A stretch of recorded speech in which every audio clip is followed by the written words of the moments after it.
It is Severe Weather Preparedness Week in Missouri, and with that, power companies are encouraging you to get ready for bad storms before they strike. Workers with city utilities say that now is a great time to get your power outage safety kit ready. A portable phone charger, non-perishable food, and bottled water are just a few of the everyday things that should go in that kit. Items to help deal with emergency are important too, like a first aid kit, supplies, and blankets. It's also important to plan ahead if you have special medical needs.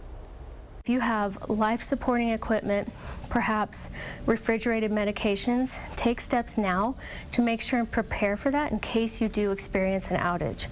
That could include calling your healthcare provider and making sure that you know the ins and outs of your equipment, your medications. And one of the greatest risks after severe weather are the down power lines. So treat any power line as if it is live or energized.